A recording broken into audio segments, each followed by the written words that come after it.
आज हम गांव बिगवा में हमारे गांव के सबसे जो बड़े आदमी हैं सूबेदार सतपाल सिंह, उसके घर पहुंचे हैं।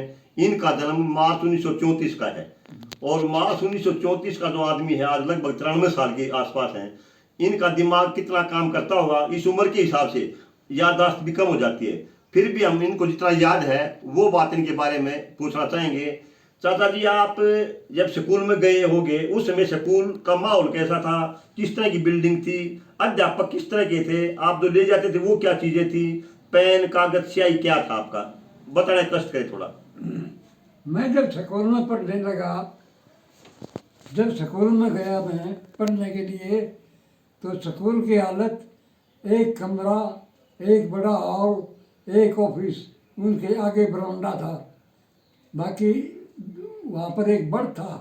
बच्चे नहीं कमरे में नहीं ना उठते तो उस बड़ के नीचे बैठ के पढ़ लेते। बड़ भी एक क्लासरूम का काम कर रहा था। हाँ, एक क्लासरूम का काम कर रहा था बड़ भी। हाँ। और क्या बताऊँ। आपके टीचर जो थे उनका स्वभाव कैसा था, आपको डर लगता था, किस तरह क्या पिटाई कैसी होती थी? मेरे टाइम पर टीचर थे, एक तो हरबंस लाल था।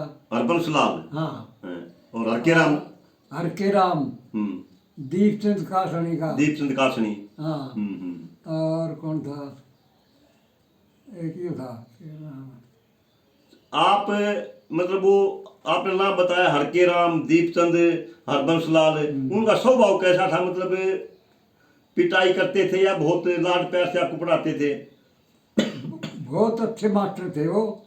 पिटाई तो बगैर बच्चे होते ना, बकवास तो करते हैं। हाँ। लेकिन वो समझाते थे पहले, ऐसे नहीं करना, गलत काम नहीं करना, समझा के नहीं मानता था उसको पीटते थे। अच्छा, आप क्या पहन के जाते थे? मतलब स्कूल की ड्रेस आपकी कैसी स्कूल की ड्रेस थी? स्कूल की कोई ड्रेस नहीं थी, कच्छा पहन के, कुर्ता और कच्छा पहन के जाते थे। कच्छा कुर्ता पहन के और नंगे पैर जाते थे, पैरों में चप्पलें भी नहीं होती थी। हाँ। जो स्कूल की चार दीवारी थी उस पर रंग पेंट क्या था, कैसी चार दीवारी थी? चार दीवारी स्कूल की कैसी थी? चार दीवारी थी ही नहीं। थी नहीं।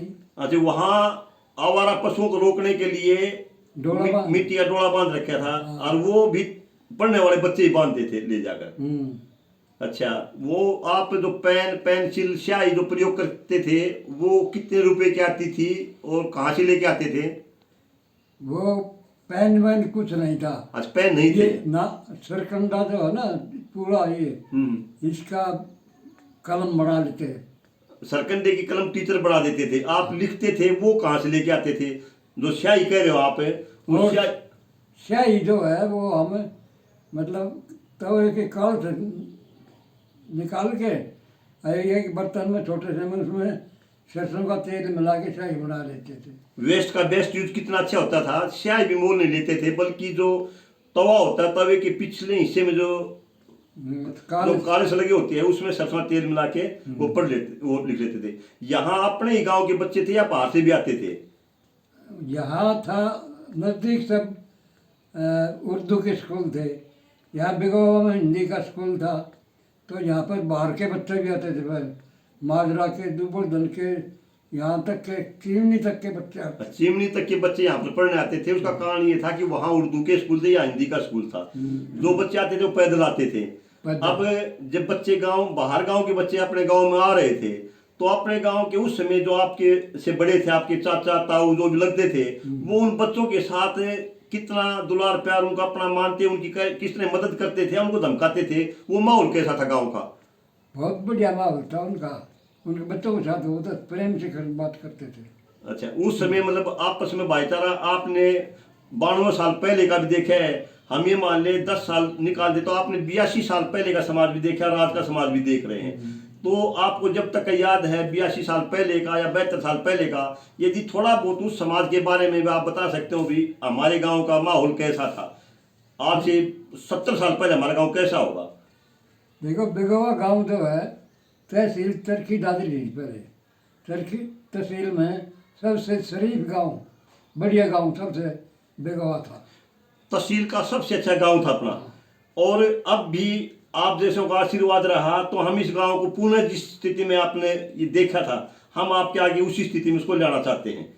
आप कुछ ये कहना चाहें भी आज के नौजवान बच्चों के लिए? हम तो आपके बच्चे हैं, उम्र हमारी भले ही 60 साल हो गए, लेकिन आपके बच्चे हैं, आपके पोते भी हैं, पड़ोते भी हैं, आप गांव में आज सबसे बड़े आदमी हैं। आप गांव के लिए क्या संदेश देना चाहोगे कि गांव के युवाओं को, गांव की पंचायत को, टीचर्स को क्या किस तरह से काम करना चाहिए?